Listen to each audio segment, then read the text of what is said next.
యాగంటిలో ఈశాన్యం వైపు ఒక నంది ఉంటుంది. అయితే సంవత్సరాలు గడిచే కొద్దీ ఆ నంది యొక్క సైజ్ పెరుగుతూ వస్తుంది. సో అసలు ఇది నిజంగా పెరుగుతుందా లేదా అని తెలుసుకోవడానికి ఆర్కియాలజికల్ సర్వే ఆఫ్ ఇండియా వాళ్ళు ఇక్కడ కొన్ని పరిశోధనలు చేశారు. అయితే వాళ్ళ రీసెర్చ్ లో తేలింది ఏంటి అంటే ఈ నంది నిజంగానే పెరుగుతుందంట. అసలు ఇది ఎలా సాధ్యం? అండ్ అలాగే ఈ నంది గురించి కాలజ్ఞానంలో శ్రీ పోతులూరి వీరబ్రహ్మేంద్ర స్వామి గారు కూడా ఒక లైన్ రాశారు. అండ్ ఇదే కాదు, ఎక్కడైతే మనుషులు ఉంటారో అక్కడ ఖచ్చితంగా పక్షులుంటాయి, ముఖ్యంగా కాకులు. ఈ కాకులు అనేవి మనుషులు జంతువులు ఎక్కడైతే నివసిస్తాయో అక్కడ ఇవి కూడా ఉంటాయి, ఎందుకంటే వాటికి అక్కడే ఈజీగా ఫుడ్ దొరుకుతుంది కాబట్టి. అలాగే యాగంటి ఆలయంలో కూడా ఎప్పుడు భక్తుల రద్దీ ఉంటూనే ఉంటుంది. అయినా కానీ ఈ ఆలయంపై కాకులు తిరగవు. ఎందుకని? అసలు దీని వెనుకున్న మిస్టరీ ఏంటి? అండ్ మిమ్మల్ని మోస్ట్లీ షాక్ చేసే విషయం ఏంటి అంటే ఒకప్పుడు ఈ యాగంటి క్షేత్రం అనేది ఒక వైష్ణవ క్షేత్రంలా మారవలసింది, కాకపోతే శైవ క్షేత్రంలా మారింది. అలా ఎందుకు మారింది? అండ్ ఈవెన్ బ్రహ్మంగారు కాలజ్ఞానం రచించింది ఇక్కడున్న ఒక గృహలోనే. అండ్ అదే కాకుండా అచ్చమాంబ గారికి బ్రహ్మంగారు కాలజ్ఞానాన్ని బోధించింది కూడా ఇదే చోట. అందుకోసమనే బ్రహ్మంగారి కాలజ్ఞానానికి అండ్ అలాగే యాగంటికి చాలా రిలేషన్స్ ఉన్నాయి. అండ్ పుష్ప 2 మూవీలో స్టార్టింగ్ లో హీరో హీరోయిన్ ఒక గృహలోకి వచ్చి పూజలు చేస్తారు కదా, ఆ గృహ ఉంది కూడా ఇక్కడే మన యాగంటిలోనే. మన భారతదేశంలో మాక్సిమం ప్రతి శైవ టెంపుల్ లో ఖచ్చితంగా అక్కడ శివలింగం ఉంటుంది. కాకపోతే మన యాగంటిలోనే శివుడు మరియు పార్వతి కలిసి ఉన్న ఉమామహేశ్వరుని రూపంలో ఇక్కడ విగ్రహం మనకు దర్శనమిస్తుంది. అసలు ఈ విగ్రహం వెనక బ్యాక్ స్టోరీ ఏంటి అండ్ ఇక్కడ జరుగుతున్న మిస్టరీస్ వెనుక ఏమాత్రం సైన్స్ ఉంది? అసలు ఇన్ని రోజుల నుండి ఆ నంది ఎలా పెరుగుతూ వస్తుంది? కాకులు ఎందుకని ఇక్కడ పైన తిరగవు? ఇవన్నీ ఈ వీడియోలో చాలా క్లియర్ గా మీకు ఎక్స్ప్లెయిన్ చేస్తాను. సో ఇంకేమాత్రం వెయిట్ చేయకుండా let's get in to the video. కానీ గైస్, అంతకన్నా ముందు ఈ వీడియో చేయడానికి వీటన్నిటి కోసమని మేము చాలా రీసెర్చ్ చేస్తున్నాము. అంత రీసెర్చ్ చేసి ఇలాంటి ఇన్ఫర్మేటివ్ వీడియోస్ ని మేము ముందుకు తీసుకొస్తున్నాము. సో మీరు మా కోసం చేయవలసింది ఏంటి అంటే మన ఛానల్ ని సబ్స్క్రైబ్ చేసుకొని పక్కనే మన బెల్ ఐకాన్ ఉంటుంది కదా, అది క్లిక్ చేయండి. అండ్ ఈ వీడియోని లైక్ చేసి కింద కామెంట్ చేయడం ద్వారా దీనికి వచ్చే రీచ్ పెరుగుతుంది. మాకు కూడా ఇలాంటి వీడియో చేయడానికి ఒక ప్రోత్సాహం వస్తుంది. So let's get in to the video. Yaganti యొక్క చరిత్ర. అసలు శివుడు ఇక్కడ అర్ధనారీశ్వరం లాగా స్వయంభూ ఎలా వెలిశారు? సో ఈ స్టోరీ అంతా ఎక్కడ మొదలైందంటే ఇదంతా కూడా ఒక ముని దగ్గర మొదలైంది. ఆయనే మనందరికి సుపరిచితుడైన అగస్త్య మహర్షి. అగస్త్య మహర్షి గురించి మీరు ఎన్నో చోట్ల వినే ఉంటారు. ఆయన ఎంత గొప్ప మహర్షి అనేది కూడా అందరికి తెలుసు. అయితే అగస్త్య మహర్షి నార్త్ ఇండియా నుండి సౌత్ ఇండియా వరకు మొత్తం ప్రయాణం చేశారు. సో ఈ ప్రయాణాల్లో భాగంగానే నార్త్ ఇండియాలో ఏదైతే వేదిక్ నాలెడ్జ్ అంటే వేద విద్యలు ఉన్నాయో వాటన్నింటినీ సౌత్ ఇండియా కూడా తీసుకొచ్చారు. అలా ఆయన నార్త్ ఇండియా నుండి సౌత్ ఇండియాకు ప్రయాణిస్తున్న టైంలో ఈ మన నల్లమల్ల అడవి ప్రాంతం ఏదైతే ఉందో అందులో కూడా ఆయన తిరిగారు. మీకు తెలిసిందే కదా, ఈ నల్లమల్ల ఫారెస్ట్ లో అప్పటికే ఎన్నో విశిష్టమైన ఆలయాలు ఉన్నాయి. లైక్ మన శ్రీశైలం ఆలయం, తిరుపతి ఆలయం, ఇలాంటివన్నీ ఉన్నవి కూడా మన నల్లమల్ల ఫారెస్ట్ లోనే. సో ఆయన వాటిని దర్శనం చేసుకుంటూ నల్లమల్ల ఫారెస్ట్ లో తిరిగేటప్పుడు నల్లమల్ల ఫారెస్ట్ లోనే ఎర్రమల అనే కొండలుంటాయి. ఆ ప్రాంతంలో మన మహర్షి ఆగారు. ఆ ప్రాంతమే మనం ఇప్పుడు మాట్లాడుకుంటున్న యాగంటి. అయితే ఈ ఎర్రమల ప్రాంతం ఏదైతే ఉంటుందో ఇదంతా కూడా సున్నం రాయి ఉంటుంది కదా,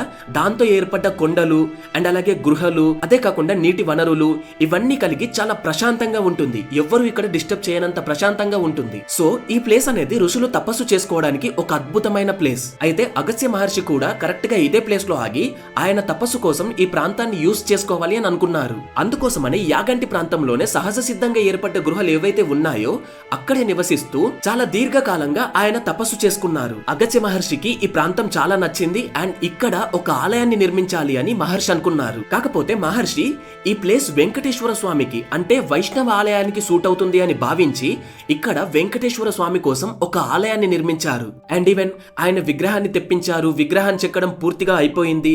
ఇక ప్రాణప్రతిష్ఠ చేయవలసిన సమయం కూడా ఆసన్నమైంది. అయితే హిందూ కల్చర్ ప్రకారం ప్రాణప్రతిష్ఠ అనేది ఏదో చేసామన్నట్టు కాదు, దానికి కొన్ని ప్రణాళికలుంటాయి. ఆగమ శాస్త్రంలో ప్రాణప్రతిష్ఠ ఎలా అయితే వివరించారో అలానే చేయాలి. అందులో ఒక్క రూల్ కూడా మనం బ్రేక్ చేయకూడదు. అలా ఆగమ శాస్త్రం ప్రకారం ప్రాణప్రతిష్ఠ చేసేటప్పుడు అగస్త్య మహర్షి చేయించిన వెంకటేశ్వర స్వామి యొక్క విగ్రహాన్ని ఆయన ఒకసారి పరీక్షించి మొత్తం చూశారు. అలా ఆయన పరీక్షించి లాస్ట్ గా చెక్ చేస్తున్నప్పుడు తెలిసింది ఏంటి అంటే విగ్రహం యొక్క కాలి బొటన వేలికి ఉన్న గోరు విరిగింది అని. సో ప్రాణప్రతిష్ఠలో ఉన్న రూల్స్ ప్రకారం ఏదైనా విగ్రహం నియమించిన షేప్ లో గనక రాకపోతే అండ్ అలాగే అది గనక విరిగి ఉంటే లైక్ చిన్నదైనా పెద్దదైనా సరే ఆ విగ్రహంలో ఏదైనా విరిగి ఉంటే అది ప్రాణప్రతిష్ఠకు పనిచేయదు అని. అందుకోసమనే అగస్త్య మహర్షి ప్రాణప్రతిష్ఠను మధ్యలోనే నిలిపివేశారు. అయితే అప్పుడు ఆయన కనిపించింది ఇదేదో నేను స్వయంగా చేసిన తప్పు కాదు, ఏదో దైవశక్తి ఇలా చేయించింది అని. సో అసలు ఇలా ఎందుకు జరిగింది అని తెలుసుకోవడానికి అగస్త్య మహర్షి అక్కడే ఈ యాగంటి ప్రాంతంలో ఉన్న గృహంలోనే మళ్ళీ తపస్సు చేయడం మొదలు పెట్టారు. ఇక ఆయన తపస్సుని మెచ్చిన శివుడు అగస్త్య మహర్షి ముందు ప్రత్యక్షమయ్యారు. అప్పుడు అగస్త్య మహర్షి శివుణ్ణి ఆయనకు ఉన్న క్వశ్చన్ అడిగాడు, నేను ఇక్కడ వెంకటేశ్వర స్వామికి ప్రాణప్రతిష్ఠ చేయాలి అనుకున్నప్పుడు ఇలా జరిగింది ఏంటి అని. అప్పుడు శివుడు అంటాడు, అగస్త్య ఈ ప్రాంతంలో ఉన్న ఈ కొండలు, ఈ గృహలు, ఈ నీటి వనరులు ఇవన్నీ చూస్తే కైలాసానికి చాలా దగ్గర పోలికలో ఉన్నాయి. ఈ చోట ఇక్కడంతా కూడా వైకుంఠం కన్నా కైలాసానికి చాలా దగ్గరగా ఉంది కాబట్టి ఇక్కడ నా ఆలయాన్ని నిర్మించు, ఈ యాగంటి ప్రాంతంలో నేను పూజలు అందుకుంటాను అని అగస్త్య మహర్షికి చెప్పారు. ఇక అగస్త్య మహర్షి కూడా దానికి ఒప్పుకొని ఒక వరం అడిగారు. అదేంటి అంటే, స్వామి మీరు ప్రతి చోట లింగంగా స్వయంభుగా వెలుస్తారు, కానీ ఈసారి మీరు లింగంలా కాకుండా పార్వతమ్మ మీరు ఇద్దరూ కలిసి ఉమామహేశ్వరునిలాగా అర్ధనారీశ్వరునిలాగా ఈ ప్రాంతంలో మీరు స్వయంభుగా వెలవండి అని కోరుకున్నారు. ఈ మాటలు విన్న శివుడు ఇంకొక మాట మాట్లాడకుండా స్వయంభుగా ఈ క్షేత్రంలో ఉమామహేశ్వరునిలాగా అక్కడే వెలిచారు. అందుకని ఈ క్షేత్రానికి యాగంటి ఉమామహేశ్వర క్షేత్రం అని పేరు వచ్చింది. అండ్ ప్రపంచంలో చాలా తక్కువ చోట్ల ఒకే శిలపై పార్వతమ్మ శివుడు ఉండటం అనేది మనం చాలా తక్కువగా చూస్తూ ఉంటాము. అలాంటి తక్కువ ఉన్న క్షేత్రాల్లోనే మన యాగంటి క్షేత్రం కూడా ఒకటి. ఇక్కడ ఉన్న స్పెషాలిటీ ఏంటి అంటే ఇదే. అయితే మరి ఆ విరిగిన వెంకటేశ్వర స్వామి విగ్రహం ఏమైంది అని మీ డౌట్ కదా. అయితే నార్మల్ గా ఈ ప్రాణ ప్రతిష్ఠ చేసినప్పుడు ఒకవేళ విగ్రహం గనుక ఫెయిల్ అయితే ఆ విగ్రహాన్ని నదిలో నిమజ్జనం చేయాలి. అప్పుడే ఆ విగ్రహంలోకి వెళ్లిన పవర్స్ అన్ని న్యూట్రలైజ్ అవుతాయి. కాకపోతే అగస్త్య మహర్షి అలా చేయలేదు. ఆయన ఆ విగ్రహాన్ని తీసుకువెళ్లి పక్కనే ఉన్న గృహలో పెట్టారు. ఇప్పటికీ కూడా మీరు ఆ గృహలో వెంకటేశ్వర స్వామి విగ్రహాన్ని చూడొచ్చు. నేను ఇందాక పుష్ప 2 అనే ఒక సీన్ చెప్పాను కదా, అది కూడా ఇక్కడే షూట్ చేశారు. అంటే what I mean to says ఈ గృహలోనే షూట్ చేశారు. అయితే ఇక్కడ ఒకటి కాదు 3 గృహలు ఉన్నాయి. 3 గృహలకు ఒక్కొక్క ప్రత్యేకత ఉంది. అదేంటో ఇప్పుడు నేను మీకు చెప్తాను. ఇక్కడున్న గృహలు ఏవైతే ఉన్నాయో అవన్నీ కూడా చాలా నేచురల్ గా సహజ సిద్ధంగా ఏర్పడినవే. అండ్ ఇవన్నీ కూడా కొన్ని వేల సంవత్సరాల క్రితం ఏర్పడిన గృహలు. ఇక మొదటి గృహ వచ్చేసి అగస్త్య గృహ.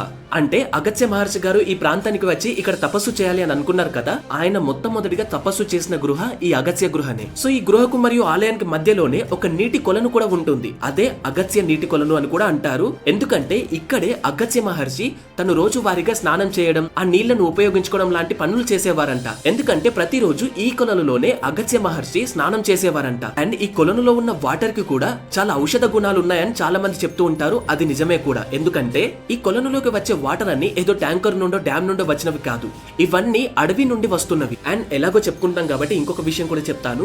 ఈ యాగంటికి పేరెలా వచ్చింది అంటే దానికి కూడా అగస్త్య మహర్షి గారి చెయ్యి ఉంది. అగస్త్య మహర్షి గారు ఇక్కడ ఎన్నో యాగాలు చేశారు.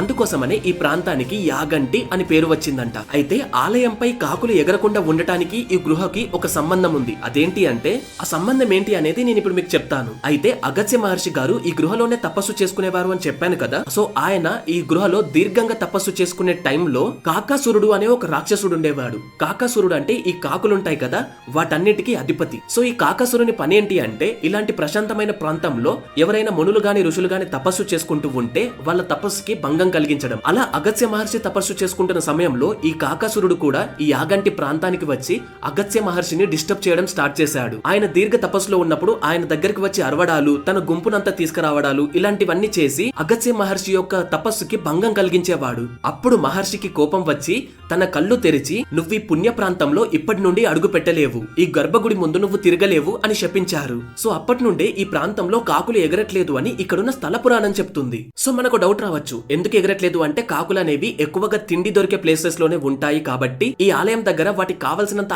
ఆహారం దొరకదు కాబట్టి ఇక్కడ ఉండవు అని. కాకపోతే ఇండియాలో ఎన్ని ఆలయాలు లేవు, ఆ ఆలయాల్లో అక్కడ తిండి దొరకకపోయినా అక్కడ కాకులు తిరుగుతున్నాయి కదా, మరి యాగంటిలోనే ఎందుకని తిరగట్లేదు? మీకు ఏదైనా తెలిస్తే కింద కామెంట్ చేయండి. నెక్స్ట్ సెకండ్ గృహ వచ్చేసి వెంకటేశ్వర గృహ. సో ఇందాక నేను చెప్పాను కదా అగస్త్య మహర్షి ఒక వెంకటేశ్వర విగ్రహాన్ని చేయించాడు అని. సో ఆ విగ్రహాన్ని అగస్త్య మహర్షి వాటర్ లో వేయకుండా ఈ గృహలో పెట్టారు. అప్పటి నుండే ఈ గృహకు వెంకటేశ్వర గృహ అని పేరు వచ్చింది. అండ్ మీకు ఇందాక చెప్పినట్టు పుష్ప 2 లో స్టార్టింగ్ సీన్ జరిగింది కూడా ఇక్కడే. ఇప్పటికీ కూడా ఈ వెంకటేశ్వర స్వామి విగ్రహం పూజలు అందుకుంటుంది. అండ్ మీరు గనక దగ్గరికి వెళ్లి చూస్తే వెంకటేశ్వర స్వామి కాలి బ్రొటన వేలు గోరు విరిగి ఉండటం మీరు గమనించవచ్చు. సో అగస్త్య మహర్షి ఖచ్చితంగా ముందు వెంకటేశ్వర స్వామి విగ్రహం చేయించారు అనడానికి ఇదొక ప్రూఫ్ లా మనం వాడుకోవచ్చు. ఇకపోతే థర్డ్ గృహ వచ్చేసి శ్రీ పోతులూరి వీరబ్రహ్మేంద్ర స్వామి గారి గృహ. కాలజ్ఞానాన్ని రచించిన శ్రీ పోతులూరి వీరబ్రహ్మేంద్ర స్వామి గారు. ఈయన కాలజ్ఞానాన్ని రచించింది మెయిన్ గా 2 ప్లేసెస్ లో. ఒకటి వచ్చేసి మన యాగంటిలో ఉన్న ఈ గృహలో ఆయన కాలజ్ఞానాన్ని రాశారు కాబట్టి ఈ గృహకి వీరబ్రహ్మేంద్ర స్వామి గృహ అని పేరు వచ్చింది. అండ్ ఇంకొకటి వచ్చేసి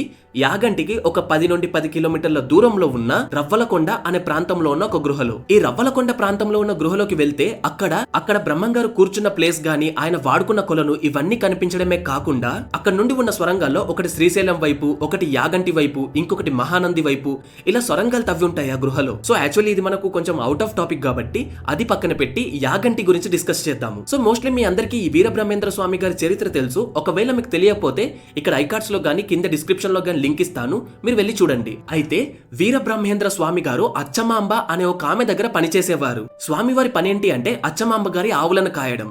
సో ఆయన ఆ ఆవులను తీసుకొచ్చి ఈ యాగంటి ప్రాంతంలో వాటిని వదిలిపెట్టి యాగంటిలో ఉన్న గృహలో కూర్చొని కాలజ్ఞానం రచించేవారు. సో ఒకరోజు అచ్చమాంబ గారు మన వీర బ్రహ్మేంద్ర స్వామి గారిపై డౌట్ వచ్చి ఇటువైపు వచ్చి చూసినప్పుడు ఆమెకు బ్రహ్మం గారు తపస్సు చేసుకుంటూ కనిపించారు. ఆ తర్వాత అచ్చమాంబ గారు ఆ గృహలోకి వెళ్లిన తర్వాత పోతులూరి వీరబ్రహ్మేంద్ర స్వామి గారు లేచి ఆమెకు కాలజ్ఞానాన్ని బోధించారు. సో అచ్చమాంబ గారికి కాలజ్ఞానాన్ని బోధించింది ఈ గృహలోనే. అయితే ఈ ప్లేస్ లో ఎన్ని స్పెషాలిటీస్ ఉన్నాయంటే ఫస్ట్ వన్ వచ్చేసి ఇక్కడ ఎంతో గొప్ప మహర్షి అయిన అగత్య మహర్షి తపస్సు చేసిన స్థలం ఇది. అంతటి గొప్ప మహర్షులు తపస్సు చేశారు కాబట్టి ఆ తపోశక్తి ఇప్పటి వరకు అలానే ఉంటుంది. తర్వాత శ్రీ పోతులూరి వీరబ్రహ్మేంద్ర స్వామి గారు కాలజ్ఞానం రాసిన స్థలం ఇది. ఇవే కాకుండా ఇక్కడున్న గృహలో శ్రీ వెంకటేశ్వర స్వామి ఉంటారు. అండ్ అలాగే యాగంటి క్షేత్రంలో అంటే గర్భగుడిలో పరమశివుడు ఒక లింగ రూపంలో కాకుండా అర్ధనారీశ్వరునిలాగా కొలువై ఉంటాడు. సో ఒకే ప్లేస్ లో ఇన్ని స్పెషాలిటీస్ ఉండడం అనేది చాలా రేర్. అందుకోసమనే మీరు యాగంటి గనుక విజిట్ చేసి ఉండకపోతే ఖచ్చితంగా ఒకసారి వెళ్ళి అదంతా చూడండి. ఇంతటి విశిష్టత ఉన్న ఈ ఆలయాన్ని అందుకోసమనే చోళుల కాలం నుండి విజయనగర రాజుల వరకు అందరూ డెవలప్ చేస్తూనే వచ్చారు. ఇకపోతే మోస్ట్లీ అవాయిడెడ్ టాపిక్ అయినా ఇక్కడ ఉన్న నంది నిజంగా సైజ్ లో ఇంక్రీజ్ అవుతుందా అంటే సైజ్ పెరుగుతుందా నందిది? ఎస్, పెరుగుతుంది. మనమంటే అప్పుడప్పుడు యాగంటి వెళ్తాం కానీ ఈ యాగంటి ప్రాంతంలోనే నివసించే వాళ్ళు ఉన్నారు కదా, అంటే వాళ్ళ తాతల కాలం నుండి అక్కడే ఉన్న వాళ్ళు ఉన్నారు కదా, వాళ్ళు ఈ చేంజెస్ ని అబ్జర్వ్ చేశారు. లైక్ వాళ్ళ తాతలు ఎవరైతే ఉన్నారో ఒకప్పుడు ఆ నంది చుట్టూ ప్రదక్షిణ చేసే వాళ్ళంట. అప్పుడు ఆ నంది చుట్టూ ప్రదక్షిణ చేయడానికి అంత గ్యాప్ కూడా ఉండేదంట. కాకపోతే ఇప్పుడు చూసుకుంటే ఆ నంది పెరిగి పెద్దదయ్యి పక్కనున్న స్తంభానికి నంది అంటుకుపోయింది. అంటే ప్రదక్షిణ చేయడానికి అక్కడ గ్యాప్ లేదు. మన గ్యాప్ ఎక్కడికి వెళ్ళిపోయింది? ఖచ్చితంగా నంది పెరిగింది కాబట్టే ఆ గ్యాప్ లేదు. ఇదేం మనం జస్ట్ చెప్పుకుంటున్నాము, ఇదొక మిత్ కాదు, ఇది ప్రూవ్ అయింది. సో వాళ్ళు నిర్ధారించింది ఏంటి అంటే ఇక్కడ ఉన్న నంది ప్రతి 20 సంవత్సరాలకు 1 అంగుళం అంటే 1 ఇంచ్ పెరుగుతుందంట సైజ్ లో. మరి నిజంగా ఇలా ఎందుకు జరుగుతుంది? నంది పెరగడం ఏంటి అని అంటే ఈ నందిని తయారు చేసిన రాయి ఏదైతే ఉందో ఇందులో సిలికా సబ్స్టెన్సెస్ అండ్ అలాగే